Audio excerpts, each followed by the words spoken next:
Questão 5. Considere as semirretas definidas por xy para ordenado, x menor ou igual a menos a, y igual a menos 1 e x maior que a, y igual a 1, em que a é um número real maior do que zero. Queremos ligar o extremo de uma semirreta ao extremo de outra por meio de uma curva que seja suave, ou seja, que não tenha bicos ou quinas. Esse procedimento, denominado concordância entre as semirretas, pode ser realizado empregando-se dois arcos de circunferência que atendam às seguintes exigências: 1. Passem pela origem. 2. Um arco seja tangente à primeira semirreta e o outro seja tangente à segunda semirreta. E 3. Um arco seja tangente ao outro na origem. A inclinação da reta tangente aos dois arcos na origem define o quão fechada será a curva usada na concordância das semirretas. Trabalhando com os ângulos em radiano, observamos que a curva será bem fechada se a reta tangente formar um ângulo igual a π/2, com o eixo x. À medida que diminuímos θ, a curva ficará menos fechada. Nessa figura, o trecho de concordância é mostrado em verde e a reta tangente aos dois arcos é apresentada em azul.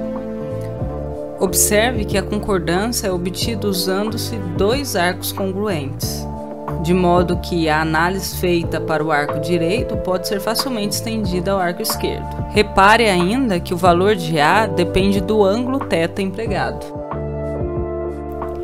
Questão A. Determine o valor de A e as coordenadas dos centros das circunferências correspondentes aos dois arcos empregados para efetuar a concordância entre as semirretas quando θ for igual a π/2. Observe que neste caso, cada um dos dois arcos usados para a concordância das semirretas corresponde a 1/4 de circunferência. Sabemos que, em qualquer ponto de uma circunferência, a reta tangente é perpendicular ao segmento que liga o ponto ao centro da circunferência.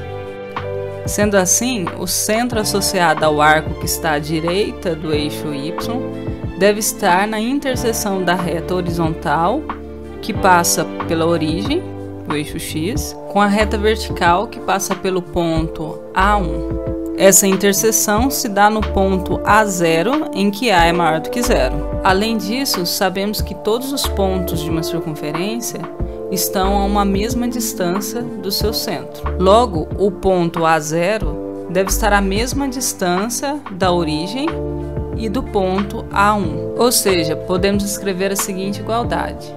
E com isso, encontramos que A é igual a 1. De forma análoga, o centro do arco esquerdo está na interseção do eixo x com a reta vertical que passa pelo ponto -a, -1.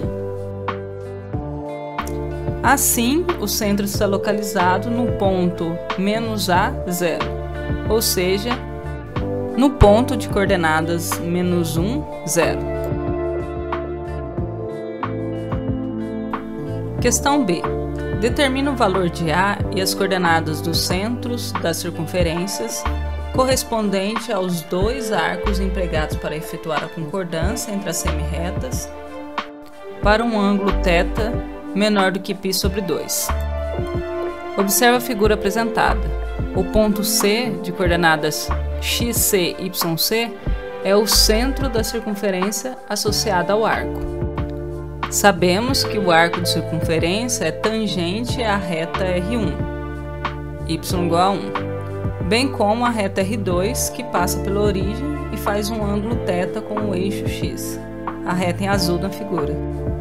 Essa última reta tem inclinação igual a tangente de θ, de modo que sua equação é dada por y igual a tangente de θ vezes x, pois a reta passa pela origem e sabemos o coeficiente angular dessa reta.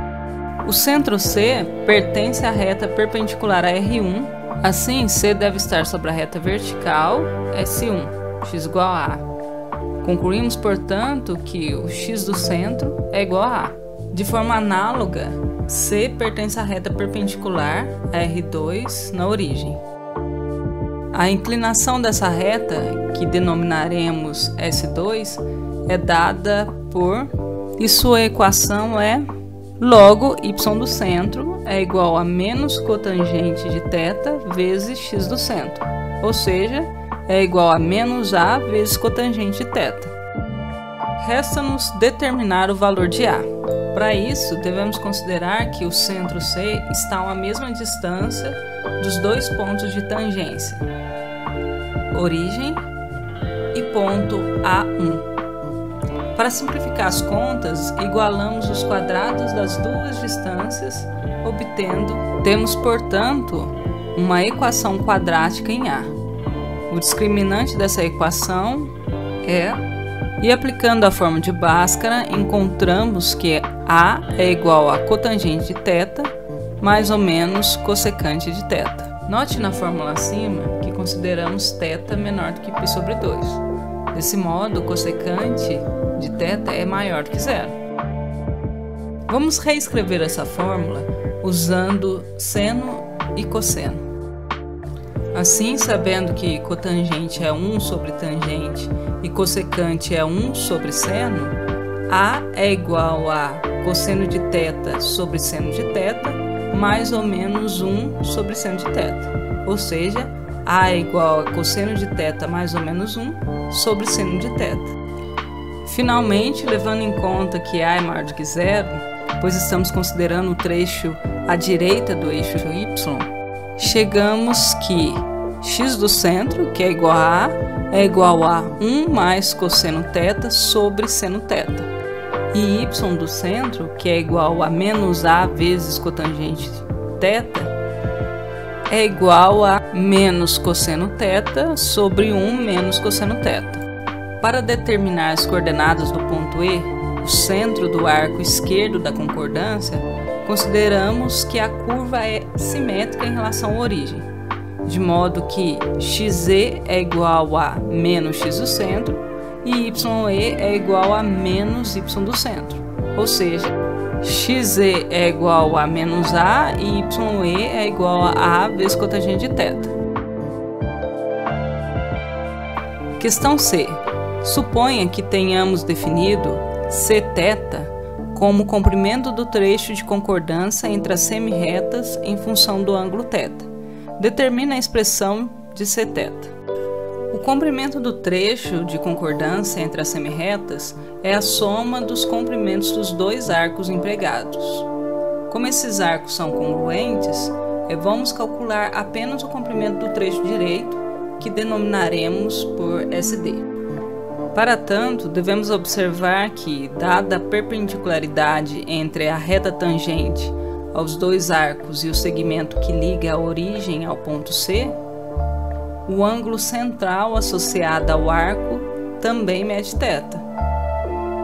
Além disso, o raio do arco é igual à distância entre os pontos A1 e C, de modo que o raio é igual a 1 menos y do centro, que é igual a 1 sobre 1 menos cosseno de θ. Neste caso, considerando que θ é dado em radiano, temos que SD é igual a θ vezes R, ou seja, é igual a θ menos 1 sobre cosseno de θ. Como o trecho esquerdo também mede SD, a função que fornece o comprimento total do trecho de concordância é 2θ sobre 1 menos cosseno de θ.